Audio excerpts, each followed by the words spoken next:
ఏంటంటే కనిపించే దయ్యాలు. ఏ విచిత్రంగా ఉందా పాఠం? విచిత్రంగానే ఉంటుంది. కనిపించే దయ్యాలు ఏంటంటే అని చెప్పేసి ఆశ్చర్యపోవాల్సిన అవసరం కాసేపు ఉంటే ఆ కనిపించే దయ్యాలు ఎవరో మీకే తెలిసిపోతుంది. కనబడతాయి. మంచి మాట చెప్పారు అయితే గారు, కనబడతాయి. అంటే కనిపించే దయ్యాలని నేను ఎందుకు టైటిల్ పెట్టానంటే, కనిపించిన దయ్యాలు ఉన్నాయి, కనిపించిన దయ్యాలు ఉన్నాయి. కనిపించిన దయ్యాల గురించి ఉన్నాయనడానికి వాస్తవం ఏంటంటే, యేసుప్రభువు వారు జీవించిన దినాల్లో దయ్యాలను వెళ్ళగొట్టారు లేదండి. అంటే దయ్యాలు ఉన్నాయి, దయ్యాలకి అనేది శరీరం అనేది ఉండదు, దయ్యాలకి శరీరాలు ఉండవు. ఆ సినిమాలో ఎందుకు చూపిస్తారండి? సినిమాలు ఎందుకు చూపిస్తుంటారంటే మనకు అర్థం అవడానికి దెయ్యం అంటే ఎలా ఉంటుందని చెప్పడానికి చూపిస్తుంటారు సినిమా వాళ్ళు, అంతే. ఆ తర్వాత సినిమాల్లోనూ తల్లాని మనిషే ఇంకో మనిషి తనతో మాట్లాడినట్లుగా చూపిస్తుంటే అది ఏంటి చెప్పండి మన బైబిల్ భాషలో? మనసాక్షి ఎలా ఉండదో తెలియడానికి మనకు తెలియదని చెప్పేసి వాడు ఎలా వాడు ప్రయత్నం చేస్తాడు డైరెక్టర్. ఇంకో మనిషి, ఆ మనిషి ఎవరో కదా, మళ్ళీ నువ్వే. నాలాంటి మనిషి ఒకటి ఎలా ఎదుర్కొంటా వచ్చి, నీకు బుద్ధి ఉందా లేదా, ఆ పని ఎందుకు చేసి ఉంటాడు. నాలాంటి మనిషి ఒకటి వచ్చి, అది ఎవడాడు?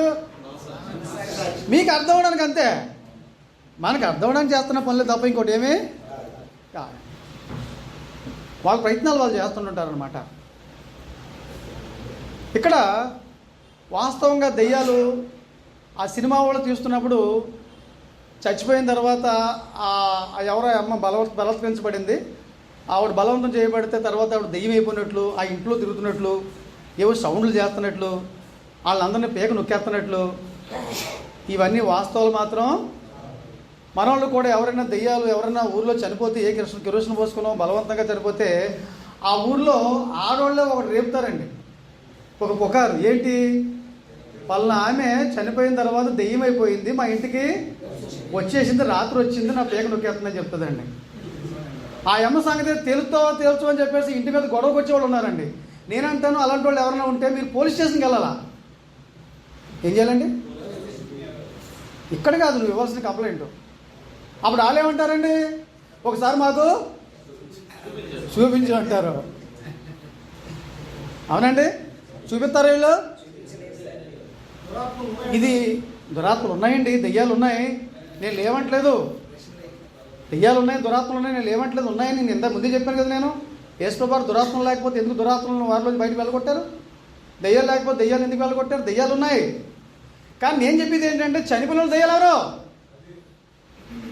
ఉందా బైబిల్? అలాగని ఎందుకు లేదు? చనిపోయిన దెయ్యాలు ఎవరని బైబిల్లో ఉంది. దెయ్యాలు వేరు, దురాత్మలు వేరు. అదే దురాత్మలే దెయ్యాలు, అంతేకాని చనిపోయిన దెయ్యాలు ఎవరండి? ప్రసంగి గ్రంథం 9వ అధ్యాయంలో మాట చూపిస్తాను. చనిపోయిన తర్వాత వాళ్ళు ఏమైనా చేస్తారా?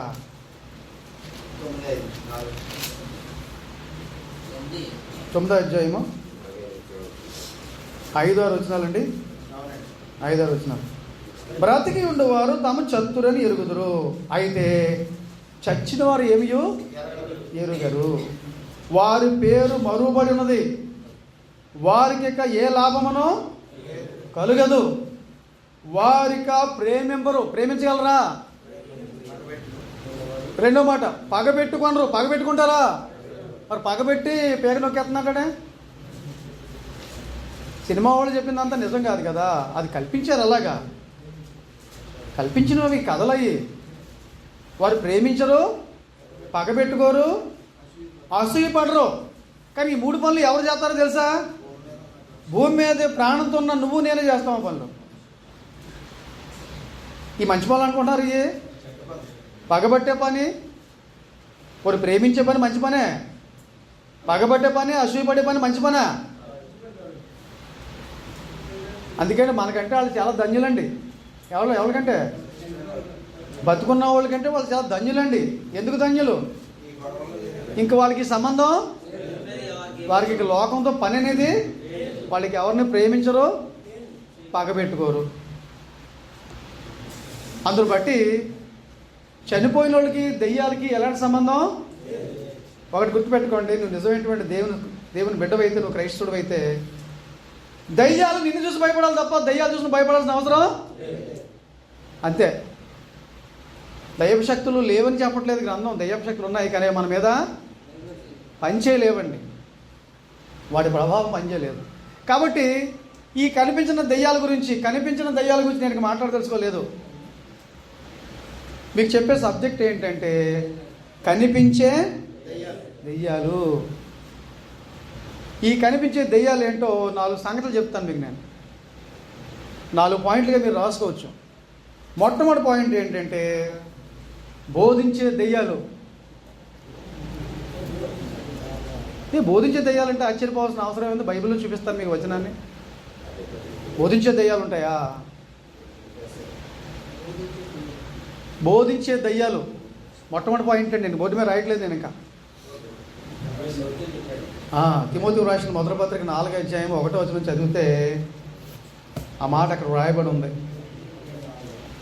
4వ అధ్యాయం 1వ వచనం. అయితే కడవరి దినముల్లో కొందరు, ఎవరాళ్ళు?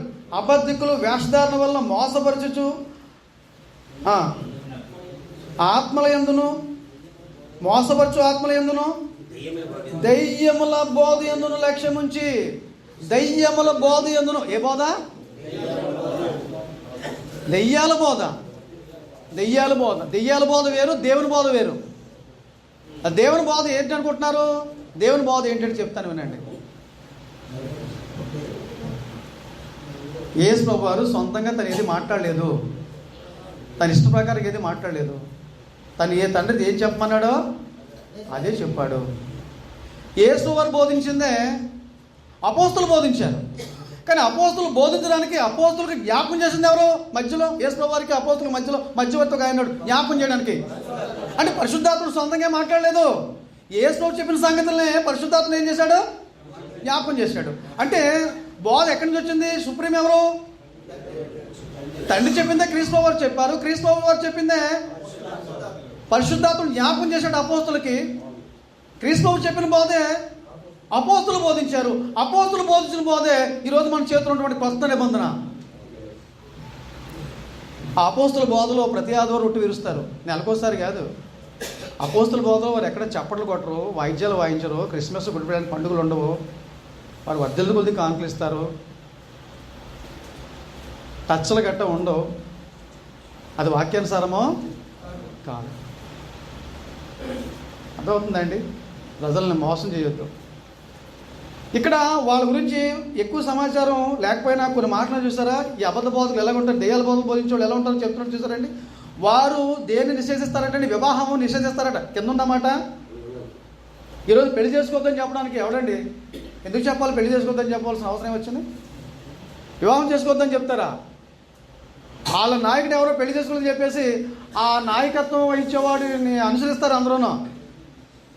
అతనికి ఎవరికో ఒక ఆయన నాయకుడు పెళ్ళి అవ్వలేదండి. ఎందుకు పెళ్ళి అవ్వలేదో ఆడికి రకరకాల కారణాలు ఉంటాయి, నాకేం తెలుసు. ఏదో కారణం ఉంటుంది.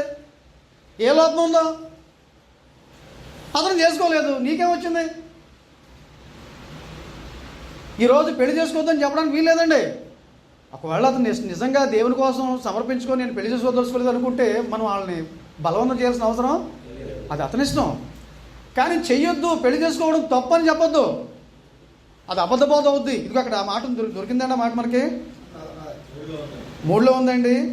ఆ అబద్ధికులు వాతవేడు మనస్సాక్షి గలవారై వివాహం నిషేధిస్తూ సత్య విషయమే అనుభవజ్ఞానం గల విశ్వాసులు కృతజ్ఞతలు చెల్లించి పుచ్చుకునే నిమిత్తము దేవుడు సూచించిన ఆహార వస్తువులన్నింటినీ కొన్నిటిని తినడు మానవులని చెప్పుదురు, కొన్నిటిని తినకూడదు అంటున్నారు. తినకూడదంటే వేటిని తినకూడదు అని చెప్పాలో చెప్తే వాక్యానుసారంగా విగ్రహాలు కల్పించిన వాటిని తినకూడదని చెప్పొచ్చు, అది వాక్యానుసారం. అంతేగాని క్రొత్త నిబంధన చట్ట ప్రకారంగా నీకు నచ్చిన ప్రతి భోజనం తినడానికి ఎలాంటి అభ్యంతరమో అయితే ఒకటి, నీకు అది ఆరోగ్యాన్ని పడకపోతే మానేసాయి. ఇంకా పౌలు ఇంకేం సలహా చెప్పాడంటే, నీవు సహోదరుడు నీకేమైనా అభ్యంతరకరంగా ఉంటే, నీ సహోదరుడికి తినే మాంసం అభ్యంతరకరంగా ఉంటే నీ సహోదరుని సంతోషపెట్టడం కోసం ఏం చేయమన్నాడు? మానేసుకో. అంతే తప్ప తినొద్దని చెప్పింది ఇప్పుడు ఏమీ లేదండి, అన్నీ తినొచ్చు. అన్ని తినేవాళ్ళు ఎవరో ఉన్నారు చెప్పండి, వాళ్ళు ఎవరైనా అన్ని తింటారో తినలేదు ఏది లేదు. చైనా వాళ్ళు తింటారు.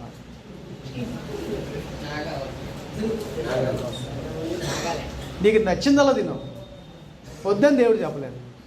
నీకు నచ్చలేదనుకో మానేసాయి, నీ ఆరోగ్యానికి అది పడలేదనుకో మానేసాయి. కానీ వద్దని చెప్పే బోధలు ఇప్పుడు కొత్త నిబంధనలు ఎక్కడా లేవండి. పంది మాంసం అది హేయమే పాత నిబంధనలో, కానీ కొత్త నిబంధనలో తినొద్దని చెప్పాడా? పేతురుకు వచ్చిన దర్శనంలో ఏం చెప్పాడు చెప్పండి? చతుష్పాద జంతువులన్నీ కూడా చూపించి వాటిని ఏం చెప్పండి? చంపుకొని తిను, చంపుకొని తిను. మరి తినొద్దు, అది తినో నువ్వు మాట్లాడుతున్నావు అంటే ఇది అబద్ధ బోధ కాదా? ఇది దెయ్యాల బోధ కాదా? కాబట్టి ఈ దెయ్యాలకి అధిపతి ఒకడు ఉన్నాడు.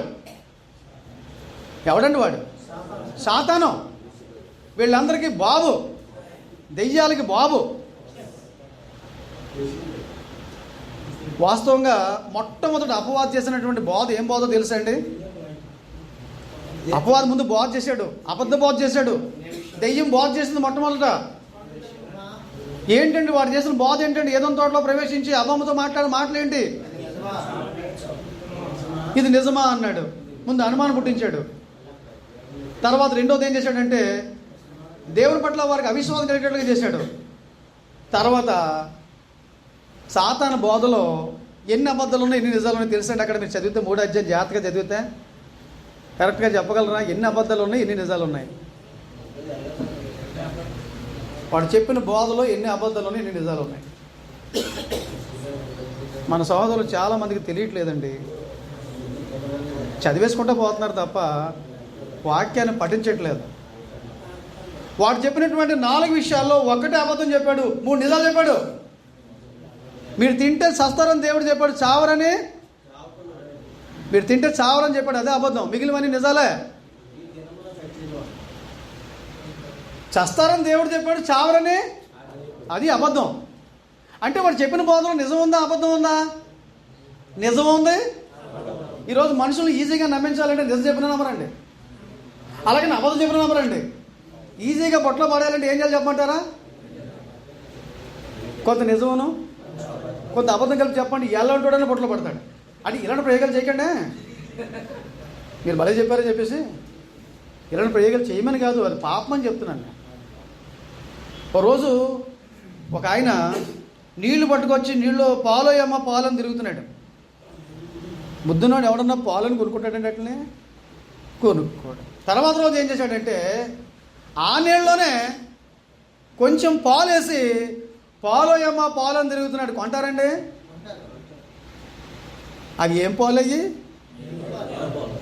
నీళ్ళనే కాస్త పాలు వేసినందుకు ఏమేం చెప్పండి? ఇప్పుడు అయ్యి పాలు అంటే తెలివిన సరే వాళ్ళు ఏం చేస్తున్నారు చెప్పండి? పాలని అంటే ఇప్పుడు అందులో ఏం కలిసాయి? పాలు నీళ్లు కలిసినట్లుగా ఈరోజు అపవాదం చేస్తున్నటువంటి పని ఏంటంటే వాడు చెప్పిన దాంట్లో కొంత నిజం ఉంటుంది, కొంత అబద్ధం ఉంటుంది. 2 మిక్చర్ చేస్తే ఎలాంటి వాళ్ళైనా నమ్ముతారండి. కాబట్టి బోధించే దయ్యాలు, దీన్ని బట్టి మనం ఆలోచన చేస్తే సంఘాల్లో ఎన్నో సంఘాలు ఉన్నాయి.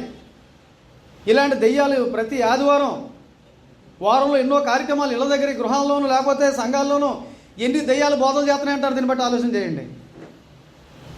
కనిపించే దయ్యాలని చెప్తున్నాను నేను. కనిపించే దయ్యాలు ఎవరు? దేవుని బోధ పక్కన పెట్టి అపోస్తుల బోధను పక్కన పెట్టి అబద్ధ బోధ చేస్తే అతనే దెయ్యం అండి. ఈ దెయ్యాల్లో కూడా మళ్ళీ పెద్ద దెయ్యాలు ఉంటాయి, పిల్ల దెయ్యాలు ఉంటాయి. పెద్ద దెయ్యాలండి ఎవరో కాదండి,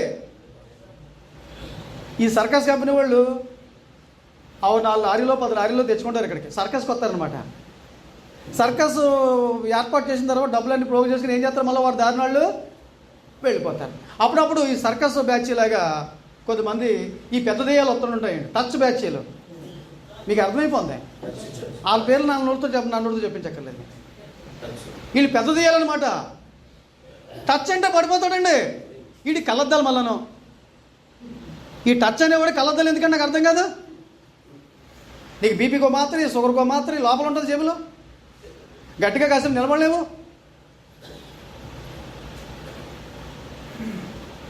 ఈ టచ్ అని చెప్తే పడిపోతే ఎక్కడన్నా అపోస్తులు పడగొట్టారా, పడిపోయిన లేపారా? ఎక్కడ పడగొట్టారు చెప్పండి? బైబిల్ నాకు ఒక వచనం చూపించండి. పడగొట్టిన వాళ్ళని పడగొట్టారా?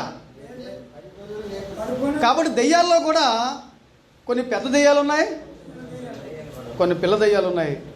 అయితే ఇప్పుడు ఈ దెయ్యాలకు వాక్యం తెలుసా? అది ప్రశ్న ఇక్కడ. ఈ పెద్ద దెయ్యాలన్నా పిల్ల దెయ్యాలన్నా వారికి వాక్యం తెలుసా తెలియదా? మీరు తెలియదు అంటున్నారు. వాక్యం తెలుసు. క్రీస్తు వారు 40 రోజులు ఉపవాసం ఉన్నారు, ఆకలితో ఉన్నారు. అపవాది వచ్చాడు, దెయ్యం వచ్చింది. దెయ్యం ఏం చెప్తుందో సార్ చూపిస్తాను మీకు. మత్తయి సువార్త 4:3 చదవండి. మత్తయి సువార్త 4:3 మొదలు. మత్తయి సువార్త 4:3 అండి.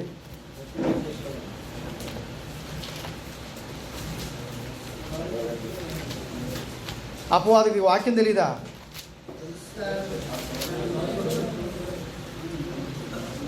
అపవాది పరిశుద్ధ పట్టణమునకు ఆయన తీసుకొని పోయి దేవాలయ శిఖరమున ఆయన నిలువబెట్టి 4:3 అండి. ఆ శోధకుడు ఆయనకు వచ్చి, నువ్వు దేవుని కుమారుడు అయితే ఈ రాళ్ళు రొట్టెలోకి ఆజ్ఞాపించమనెను. ఇది ఎక్కడుంది వచనం? ద్వితీయోపదేశకాండంలో ఉన్న వచనాలని అపవాది ఏం చేస్తున్నాడు? ఇక్కడ కోట్ చేస్తున్నాడు. నువ్వు దేవుని కుమారుడు అయితే రాళ్ళు రొట్టెలు చేసుకుని తినో. ఎక్కడుంది? గ్రంథంలో ఉంది, ద్వితీయోపదేశకాండంలో ఉంది, రాయబడి ఉన్నది. జ్ఞాపకం చేస్తున్నాడు. 6వ వచనం చదివండి. 6వ వచనం అండి.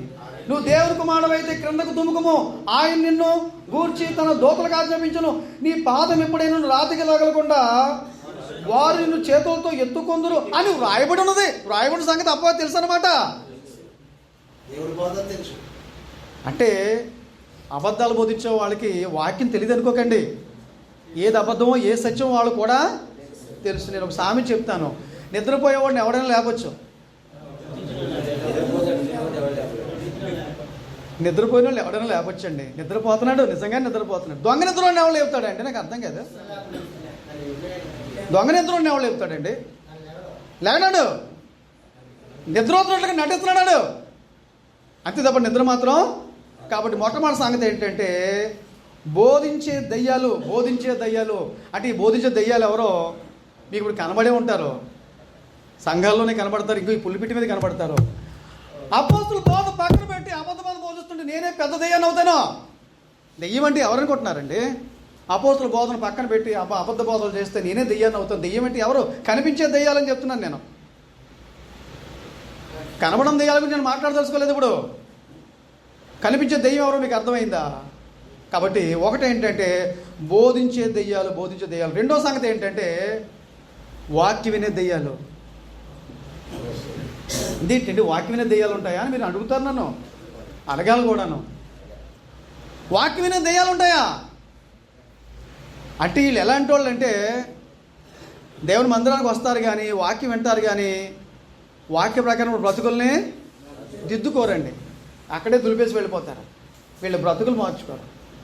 గ్రంథంలో ఒక సందర్భం మీకు నేను చూపిస్తాను. లోకాసు వార్త 13వ అధ్యాయము 10-11 వచనాలు చదివితే 18 ఏండ్ల నుండి ఒక ఆమె నడుము వంగిపోయింది. తను నడుము వంగిపోవడానికి కారణం ఏంటండి? చదువుదాం మనము. గ్రంథం తీయండి. లోకాసు వార్త 13:10.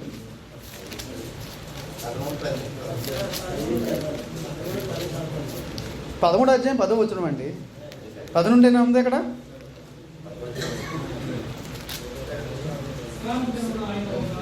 విశ్రాంతి దినమున ఆయన ఒక సమాజ మందిరంలో బోధించున్నప్పుడు. విశ్రాంతి దినాన్ని యేసుప్రభువు ఎక్కడ బోధ చేస్తున్నారండి? సమాజ మందిరం. అంటే యూదులు కనీసం ఒక 90 ఉన్నారంటే చాలు, వారు ఎక్కడ ఉన్నా సరే ఒక సమాజ మందిరాలని కట్టుకుంటారు. ముస్లింలు కూడా అలాగే చేస్తుంటారు. 10 మంది ఉన్నారంటే వాళ్ళు ఒక మసీదుని, యూదులు కూడా సమాజ మందిరాలు కట్టుకుంటుంటారు. యేసుప్రభువు సమాజ మందిరానికి ఎందుకు వెళ్ళేవారండి? బోధించడానికి వెళ్ళేవారు. ఒకవేళ ఆయన విశ్రాంతిని ఆచరించాడు. ఎందుకంటే ఆయన ధర్మశాస్త్రం నెరవేర్చడానికి వచ్చాడు కాబట్టి ఆచరిస్తాడు. తర్వాత ధర్మశాస్త్రం నెరవేర్చాడు, ఏం చేశాడు? కొట్టివేశాడు. ఇక్కడ విశ్రాంతి దినమున ఆయన ఒక సమాజ మందిరంలో బోధించినప్పుడు 19 ఏండ్ల నుండి బలహీనపరచు ఆత్మ అని చెప్పి పుట్టినోట్లు ఏముందండి? దయ్యం పట్టిందా ఏమని? దయ్యం పట్టినా ఎక్కడుంది? అదిగో సమాజ మందిరంలో ఉందంటే సమాజ మందిరంలో ఎవరున్నారు? దేవుణ్ణి ఆరాధించే వాళ్ళు అక్కడ ఉన్నారు. మన భాషలో చెప్పాలంటే విశ్వాసులు ఉన్నారనమాట. అంటే వాళ్ళ భాషలో చెప్పాలి కూడా సంఘం అనమాట అనుకుందాం. కాసేపు అది సంఘం అనుకుంటే సమాజ మందిరం అంటే అక్కడ యూదులు అందరూ ఉంటారు. మనం బిల్డింగ్లో ఏం చేస్తాం? అందరం కూడా విశ్వాసులు అందరూ ఏం చేస్తారండి? కూడుకుంటారు. అంటే ఈ అమ్మ ఇప్పుడు ఎక్కడుంది? సమాజ మందిరంలో ఉంది. ఈరోజు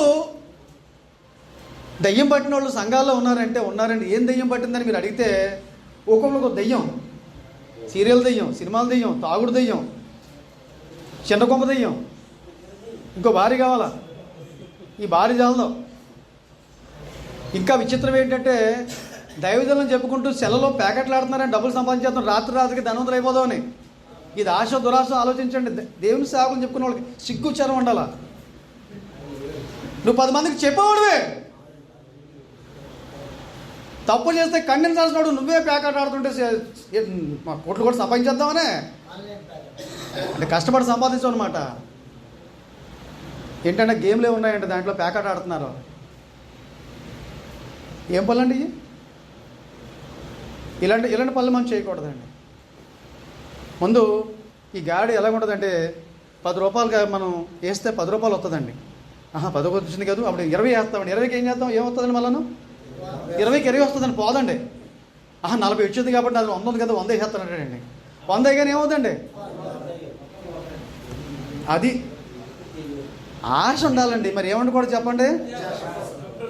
ఆ మధ్యకాలంలో 10,000 కట్టండి, ఎంత ఇస్తామన్నారు? 1,00,000 రూపాయలు ఇచ్చేస్తారట. అలాగా అప్పులు చేసి కడేశారండి. అప్పులు చేసి కడేసి ఇప్పుడు తిప్పలు పడుతున్నారండి. నిజం ఇది. కాబట్టి ఆశ ఉండడం తప్ప కాదు కానండి సహోదరులారా, ఏముండకూడదండి. దురాశ, అత్యాశ దుఃఖానికి.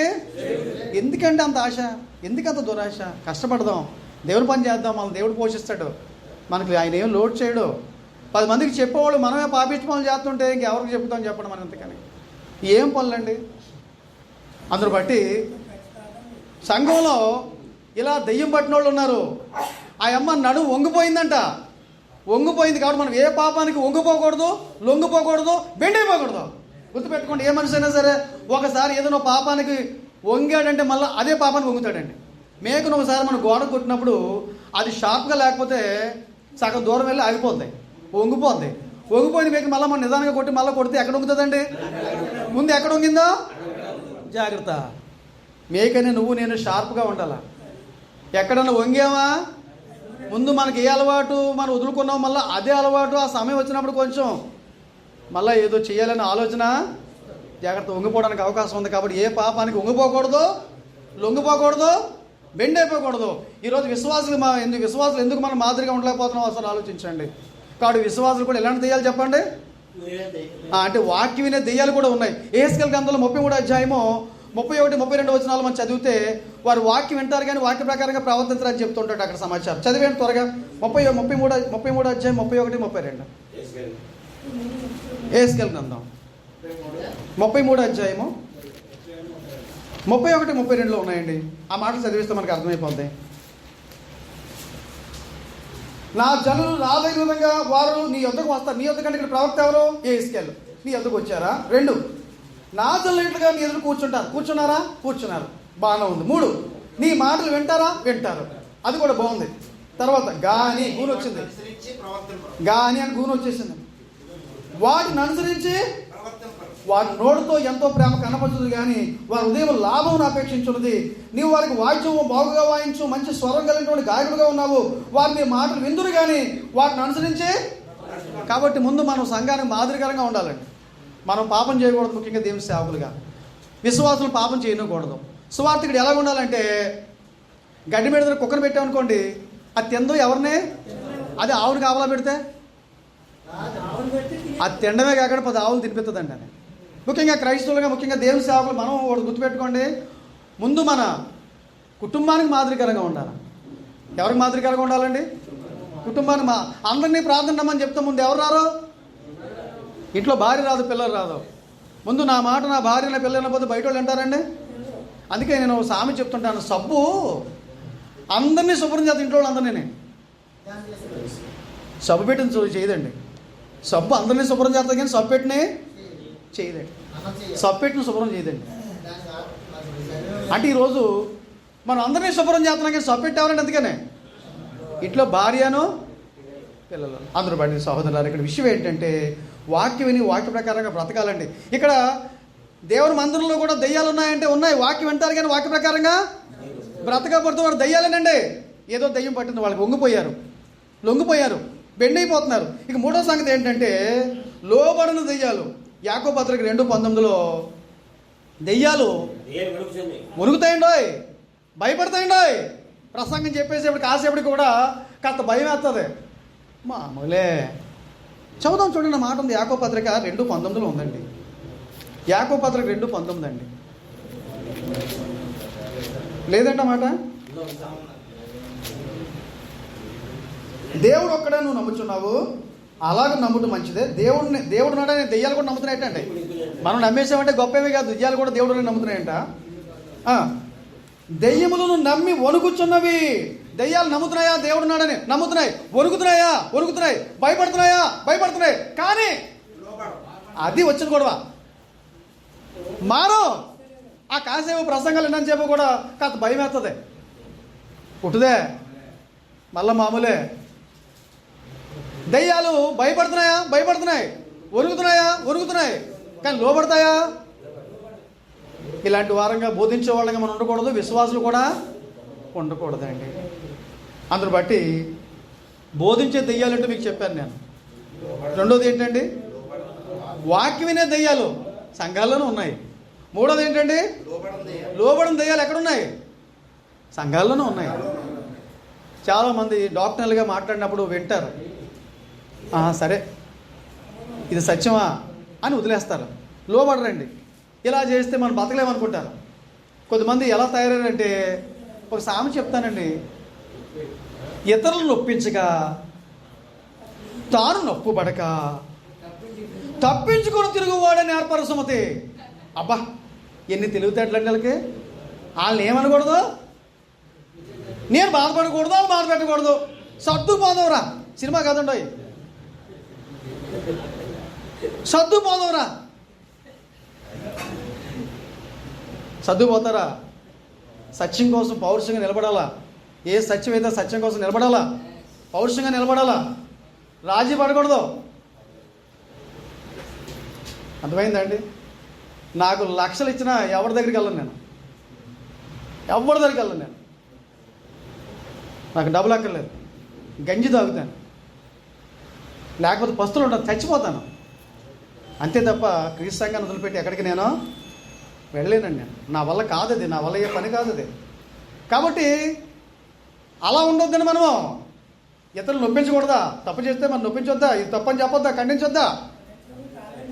నాకు నొప్పి తగ్గకూడదు, తప్పించుకొని తిరుగుతావా? ఎంతకాలం తిరుగుతావు ఇలాగా? ఎంతకాలం తిరుగుతావు? దేవుడు చూస్తున్నాడు. దేవుడు నువ్వు లెక్క చెప్పాలి, నేను లెక్క చెప్పాలి. కాబట్టి నమ్ముతున్నాయి, ఉరుగుతాయి, కానీ ఏం చేయట్లేదు చెప్పండి? లోబడకపోతే ఎలాగండి? లోబడాలి. ఇక నాలుగో సంగతి ఏంటంటే, దెయ్యాలకి నిజమైనటువంటి దైవజనులు తెలుసు. దైవజనులకి నిజమైన దైవజనులు ఎవరు? దెయ్యాలకి తెలుసండి. పెద్ద దెయ్యాలకి తెలుసు, పిల్ల దెయ్యాలకి తెలుసు. ఎవరు నిజమైన దైవజనులు ఎవరో వాళ్ళు తెలిసిపోద్దండి. ఇతను నిజమైన దైవజనుడు, నిజమైన దైవజనుడు. రెండు వచనాలు మీకు చూపిస్తే మీకు విషయం అర్థమైపోతుంది. అపోస్తలుల గ్రంథంలోకి రండి, 16 అధ్యాయం తీయండి. అపోస్తలుల గ్రంథం 16 అధ్యాయం తీయండి. అపోస్తలుల కార్యాలు 16 అధ్యాయం తీయండి. 16 అండి, 16 అంటే 14 గంటల 16 అండి. ఇక్కడ మనము పౌలు శీలలు ఒక దయ్యం పట్టినప్పుడు ఒక ఆమెను ఏం చేస్తుంటారో బిడ్డని బాగు చేస్తారు. 16 చదివితే, మేము ప్రార్థనా స్థలంలో వెళ్ళిచుండగా పుతోను అని దయ్యం పట్టింది. ఆ అమ్మ ఏం చేస్తుంది? సోది చెప్తుంది. తన యజమానులకు బహు లాభం సంపాదిస్తుంది. ఆ వల్ల వాళ్ళు బతికెత్తున్నారు. దెయ్యం పట్టింది, సోది చెప్తుంది. దానివల్ల ఆ వల్ల కొంతమంది ఏమవుతున్నారంటే లాభం సంపాదించుకుంటున్నారు. బాగుంది, వాళ్ళ బిజినెస్ బాగుంది.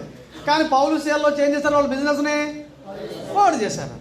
పాడు చేస్తే ఒళ్ళు మండింది. చదువుదాం అన్నమాట మనము.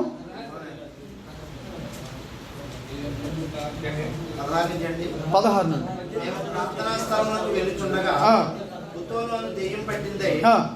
సోదు చెప్పుడు చేత తన యజమానులకు బహు లాభము సంపాదించిన ఒక చిన్నది మాకు ఎదురుగా వచ్చాను.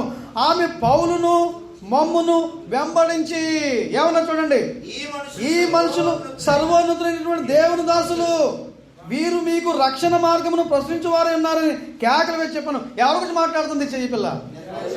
అక్కడ ఎవరున్నారు? సేవకులు మనకు కనబడుతున్నారు. ఆ వచనాల్లో పౌలు కనబడతాడు, సీల కనబడతాడు. వీళ్ళ గురించి ఏం చెప్తుందండి? మీరు ఎవరు? సర్వోన్నతమైన దేవుని, అంటే దెయ్యాన్ని తెలిసిన మాట ఎవరు నిజమైన దైవజనుల్లో తనకి అర్థమైపోద్ది. ఆ రోజు యెరొబోము ఏమంటాడు? చెయ్యలా ఎండిపోయింది. వాడిని పట్టుకున్నాను కానీ, ఆ ఎవరొచ్చినటువంటి ఆ దైవజనులు పట్టుకున్నాను కానీ చెయ్యలా ఎండిపోయింది. మరి తన నమ్మిన దేవుడు నిజమైన దేవుడు అయితే మరి చెయ్యి తీసుకోవచ్చు కదా, మరి బాగోయేవాళ్ళు కదా. తనకి అర్థమైంది, నేను దూడల భక్తుని, ఇదిగో ఇతను నిజమైన దైవజనుడు. ఆ యవనస్తుడు సంగతి గుర్తుపెట్టుకొని అప్పుడు అయ్యా నా కోసం ప్రార్థన చేయంటే ఆ యవనస్తుడు ప్రార్థన చేయగానే అతను ఏమవుతాడండి? బాగుపడతాడు. కాబట్టి గమనించండి, ఇక్కడ దెయ్యానికి తెలుసు వీళ్ళు ఎలాంటి వాళ్ళని చెప్తుందంటే పౌలు శీలని, సర్వోన్నతుడైన దేవుని దాసులు వాళ్ళు ఎందుకు వచ్చారు? వీరు మీకు రక్షణ మార్గం ప్రశ్నించే వారే ఉన్నారని కేకలు. వారు దేవుని దాసులు. దెయ్యాలకు తెలుసు అంటే దేవుని దాసులు ఎవరో. అబద్ధ బోధలు బోధించే అబద్ధ బోధలు కూడా తెలుసండి నిజమైన దేవుని సేవకులు ఎవరో. ఈరోజు పాపులర్ అయ్యేది ఎవరండి? కొన్ని వేల మంది, కొన్ని లక్షల మంది ఉన్నారని చెప్పుకొని తిరుగుతున్నారు. మనుషుల దృష్టిలో ఘనంగా ఎంచబడే దేవుని దృష్టికి ఏం చెప్తుంది గ్రంథం? అసహ్యం. మనుషుల దృష్టిలో గొప్పగా పేరు పొందవచ్చు ఒకవేళ, కానీ దేవుని దృష్టిలో ఇది అసహ్యమైన పనిది. గుర్తుపెట్టుకోండి. అబద్ధాలు బోధించే వాళ్ళకి కూడా తెలుసండి నిజమైన దైవజనులు ఎవరనేది వాళ్ళు తెలుసండి. తెలియకుండా ఉండదు. ఇదిగో ఇక్కడ గ్రంథంలో మనం చదువుకుంటాం, దెయ్యాలు తెలిసింది వీళ్ళు నిజమైనటువంటి దేవుని సేవకులు. పౌలు నిజమైన సేవకుడు, సీల నిజమైన సేవకుడు. మరో సందర్భాన్ని అపోస్తల గ్రంథంలో మీకు జ్ఞాపకం చేస్తాను. కాస్త 19వ అధ్యాయంలోకి రండి. 19వ అధ్యాయంలోకి వస్తే ఇక్కడ 19వ అధ్యాయం 11 మనం చదువుకోవాలి. పౌలు కూడా అపోస్తుల్లాగే, ఆయన ప్రత్యేకమైన అపోస్తులుడు. ఆయన కూడా అద్భుత కార్యాలు సూచక్రియలు చేస్తూ ఉన్నాడు. ఇక్కడ 11వ అధ్యాయంలో మనం చదువుకున్నట్లయితే ఇది అక్కడ ఎఫెసులో జరుగుతున్నటువంటి ఈ సమాచారం మనం చదువుతున్నప్పుడు, మరియు దేవుడు పౌలు చేత విశేషమైన అద్భుతములను చేయించను. అతని శరీరానికి తగినటువంటి చేతుకుడులైనను నడికట్లంటే తువాళ్ళైనను రోగులు ఎందుకు తెచ్చినప్పుడు రోగులు వారిని విడిచిపోయాను. దయ్యములు కూడా. అది ఈ దృశ్యాన్ని కొందరు నకిలీ వాళ్ళు చూశారండి.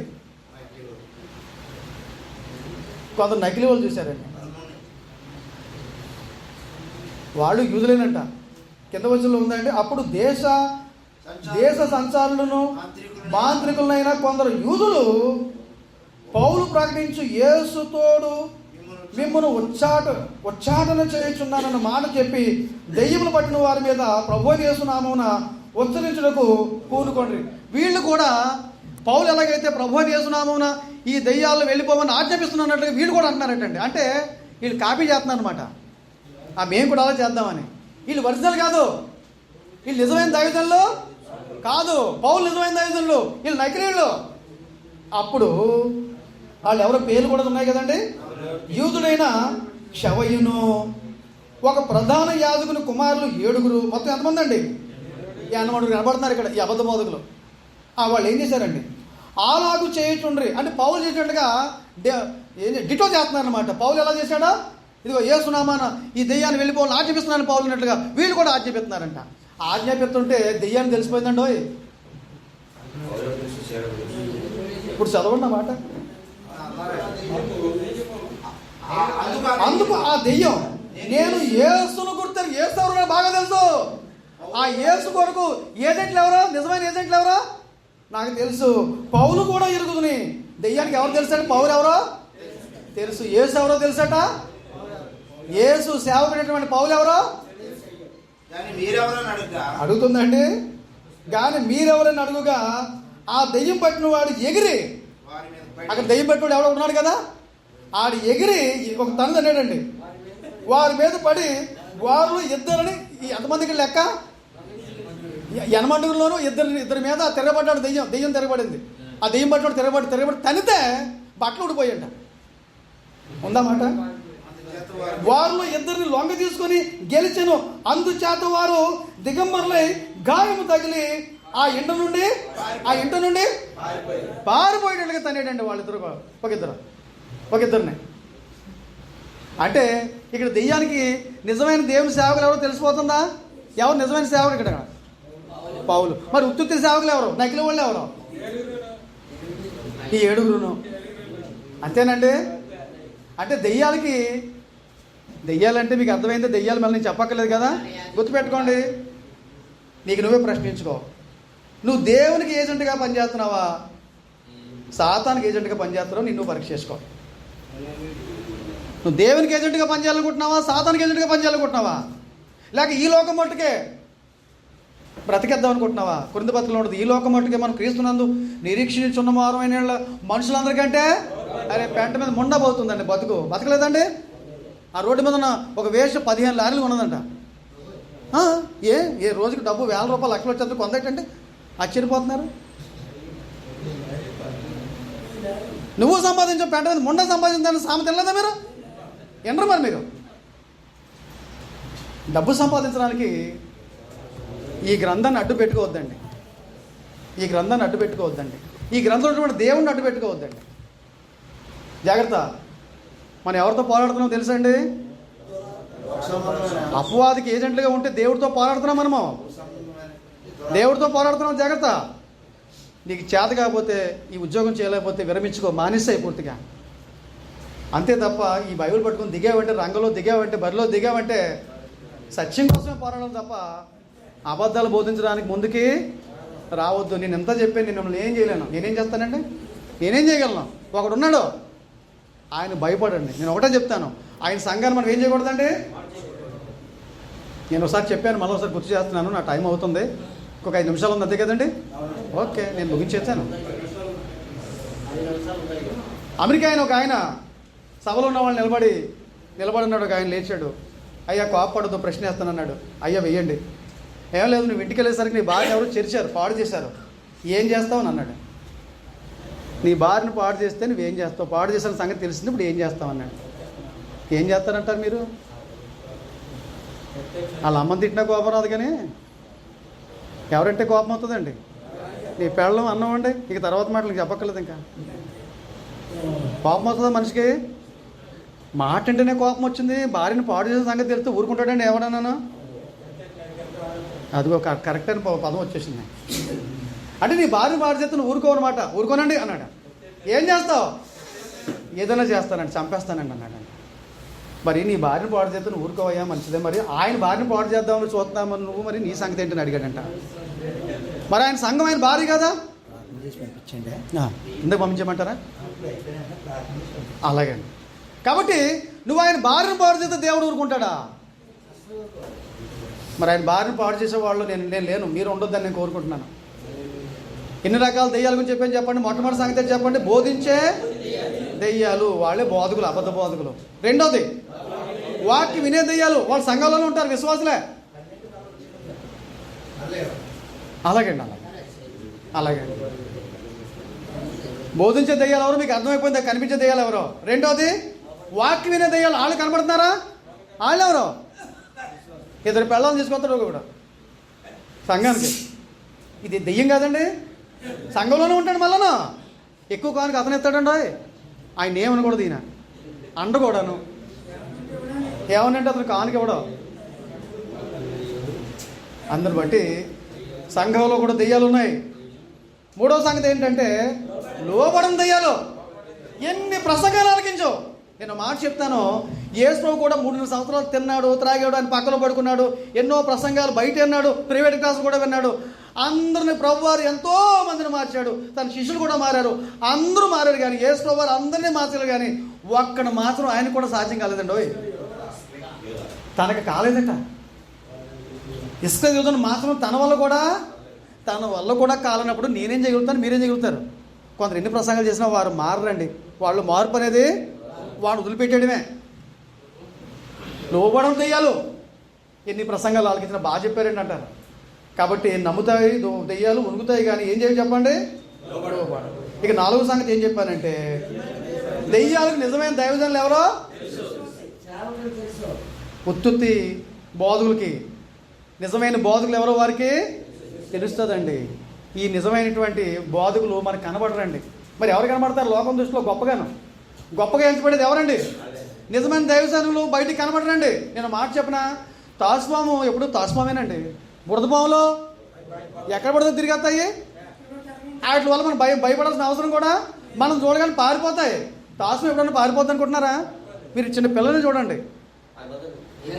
మన రోడ్డు మీద నేను ఆగాను బండి మీద, ఎంత ఉందండి పిల్ల చూస్తే పెద్ద ఇంత సన్నగా ఉంది, ఎంత ఉందండి.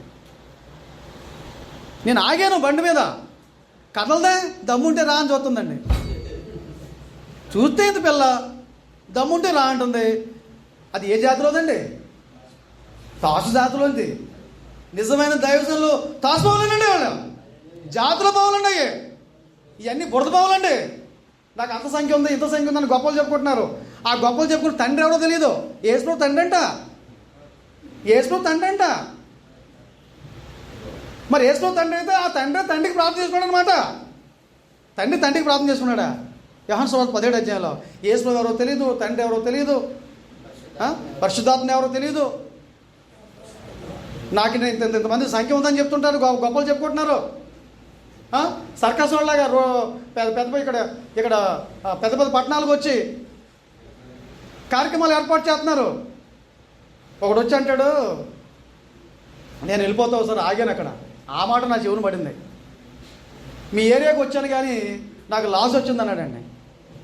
అంటే లాస్ వచ్చిందంటే ఏం జరిగింది? ఏంటి పెట్టుబడి పెట్టాడంటే ఇక్కడ, ఆ పెట్టుబడి తగిన డబ్బులు అంటే ఎందుకు వచ్చాడండి ఇక్కడికి? వ్యాపారస్తులు ఏం పట్టుకుని వ్యాపారం చేస్తున్నారు? బైబిల్ పట్టుకుని వ్యాపారం చేస్తారా? నేను ఏమంటున్నానంటే సంసారంలో బతుకుదాం అంటున్నాను, తప్ప అండి. రోడ్డు మీద వేస్ట్ ఉంది, అలాంటి బతుకు బతకొద్దు అంటున్నాను నేను. అలాంటి బతుకు బతకకుండా సంసారాలుగా బ్రతుకుదాం. నా మీద కోపగించుకోకండి. నేను చెప్పాలని తెలుసు, నేను సూటిగా చెప్తాను, ముఖాముఖిగా చెప్తాను. నాకు భయపడాల్సిన అవసరం అంతకంటే లేదు. ఎందుకు భయపడాలి? నేను తప్పు చెప్తే భయపడతాను. నేను చెప్పిన వచనాలు గ్రంథంలో ఒకసారి మీరు చూసి అప్పుడు మాట్లాడండి కావాలనుకుంటే. అందరూ బట్టి సహోదరులారా, మన బోధించే దెయ్యాలుగా ఉండొద్దు, వాక్యం వినే దెయ్యాలుగా కూడా సంఘాల్లో ఉండకుండా మనం చూసుకుందాం. తర్వాత లోబడం దెయ్యాలుగా మనము ఉండకూడదు. దెయ్యాలకి నిజమైనటువంటి దైవజనులు ఎవరో కూడా తెలిసిపోద్ది. కాబట్టి పెద్ద దెయ్యాలకి తెలిసిపోద్ది, పిల్ల దెయ్యాలకి తెలిసిపోద్ది నిజమైనటువంటి దైవజనులు ఎవరో. కాబట్టి ఇప్పుడు నేను చెప్పిన పాట మీకు అర్థమైతే, లోకంలో కనిపించిన దెయ్యాలు ఉన్నాయి, వాటి సంగతి మనం మాట్లాడుకోవద్దులండి ఇంకా. కానీ ఏ దెయ్యాల గురించి మాట్లాడుతుందని చెప్పడం? ఇప్పుడు కనిపించే దెయ్యాలు. ఇప్పుడు కనిపించే దెయ్యాలని పాఠం ఎందుకు పెట్టాను మీకు ఇప్పుడు అర్థమై ఉంటుంది. ఇప్పుడు కనబడుతున్నాయా దెయ్యాలు? ఇప్పుడు చెప్పిన దానికి కనబడతాయండి. ఆ దెయ్యం ఒకవేళ నేనేమో అని నన్ను ప్రశ్నించుకోవాలా? ప్రతి ఒక్కరు అలాగే ప్రశ్నించుకోవాలా? కాబట్టి ఆ దెయ్యాలుగా మనం ఉండొద్దు, దెయ్యాలు బోధ చేయొద్దు. అపోస్తుల బోధ ప్రకారం మనం బ్రతుకుదాం, అపోస్తుల బోధ ప్రకారంగా జీవిద్దాం. అలా జీవితం మనం పరలోకానికి వెళ్దాం. మనం కూడా వెళ్ళే వాళ్ళని పరలోకానికి తీసుకుని వెళ్దాం. మనం నరకాన్ని పోయి మనం కూడా వెళ్ళే వాళ్ళు నరకాన్ని తీసుకుపోవద్దండి. అలా బ్రతకడానికి మనం అందరం కృషి చేద్దాం. దేవుడు మీకు అందరికీ సహాయం చేయండి.